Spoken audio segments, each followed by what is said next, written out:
see Stennis Space Center, and we are America's largest rocket engine test complex. I'm going to be sharing some historical information with you and some facts and figures as we tour our Space Center here.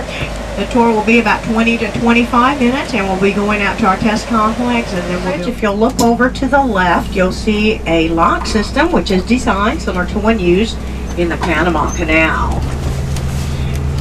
It's about 670 feet long and 110 feet wide. And the body of water outside the lock system is the East Pearl River, and eventually it meets with the Gulf of Mexico. It's maintained at this location by the National Data Buoy Center. They are a division of NOAA, the National Oceanic and Atmospheric Administration. The building where the emblems are located is a 240,000 gallon tank of water and dive equipment such as the Rufus. The NRL collects, processes, and analyzes ocean data that will be used to further maritime technologies. Also to the left, we'll be passing our Mississippi Technology Transfer Center, where products from NASA's research is placed into public and consumer use. In just a moment to the left, you'll see our NASA Administrative Building with our NASA logo, the meatball symbol. This building has a main cafeteria, a dry cleaner, travel agency, a barber shop and gift store, Hancock Bank, as well as Keesler Federal Credit Union, and a post office, all conveniently located in one place for employees. Out front of the building where the flags are located, you'll see actual rocket engines. The one to the left is a Space Shuttle main engine. Engine to the right is an actual J2 Now, engine. The B1, B2 is a dual position test stand, so engines can be tested vertically as well as horizontally. It stands about 295 feet tall. When the red and white crane is fully extended, it stands 407 feet tall. The red and white crane was used to suspend the first stage of the Saturn V when they conducted the test. When we test the engines, temperatures in the bottom portion, which are called the flame deflector buckets, can reach as hot as 6,000 degrees Fahrenheit, hot enough to melt steel. And theoretically, the stand could melt, but our engineers drilled over 80,000 quarter-inch holes in those buckets, and our high-pressure water facility will pump more than 300,000 gallons of water per minute that we test the engines, up to about 8.5 minutes before leaving us. And it cools those flame deflector buckets to about 212 degrees Fahrenheit. So potential all the way from 6,000 degrees to 212 degrees. And the flame deflector buckets is where all the heat and exhaust are deflected from the stand when we conduct those tests.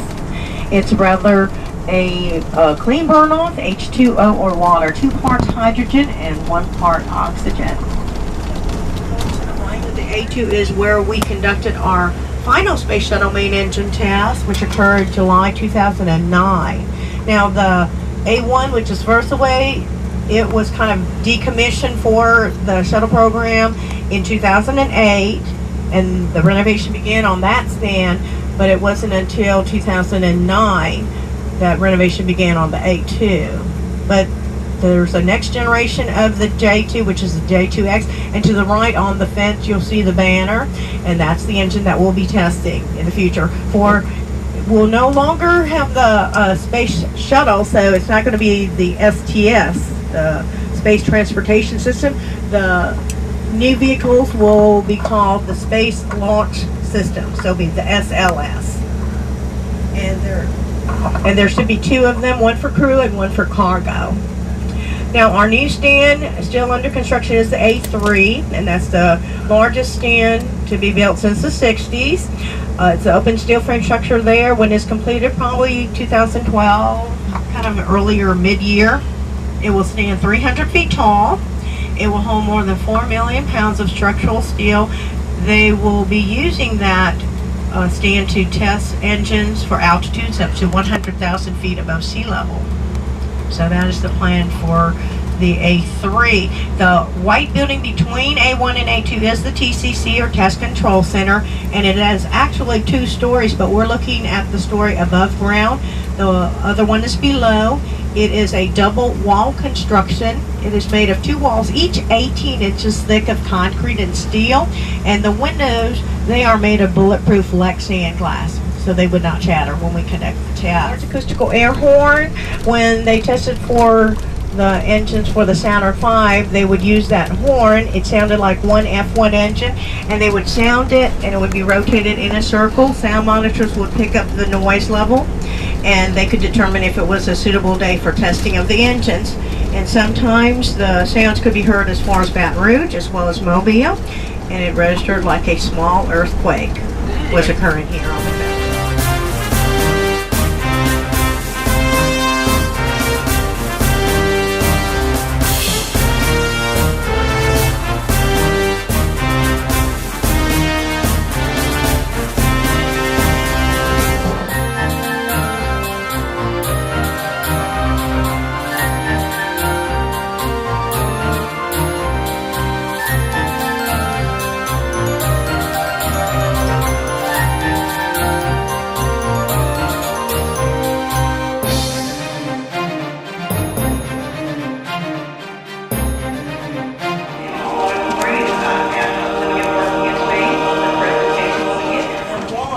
No difference between the suits that the female astronauts wear or the male astronauts. The components and parts are interchangeable. During the days of the Apollo program, each of the suits were custom made for each astronaut. So if a suit was made for Buzz Aldrin, Neil Armstrong would not be able to use that suit unless he was the same size as Buzz Aldrin at the same time. While some members are asleep, some are still awake and working, keeping everything running smoothly.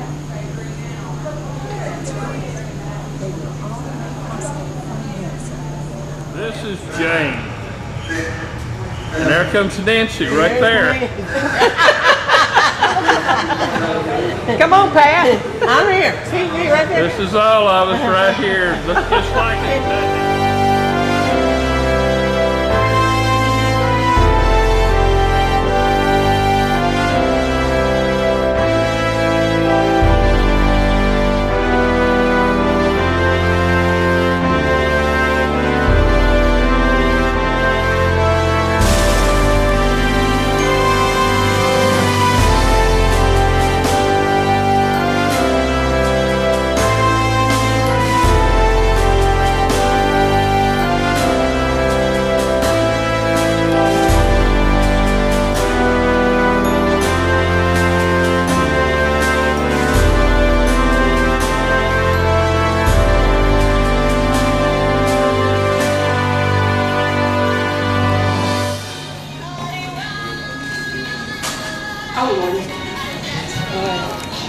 They know what they're doing.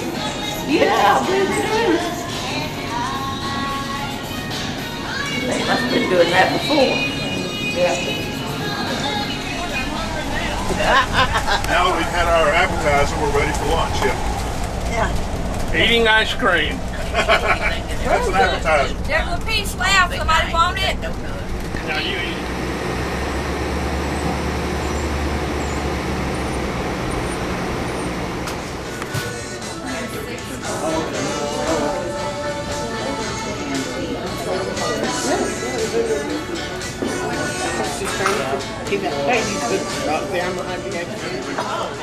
No, you're not in back. Don't lean back. I can't see you. Yes, ma'am.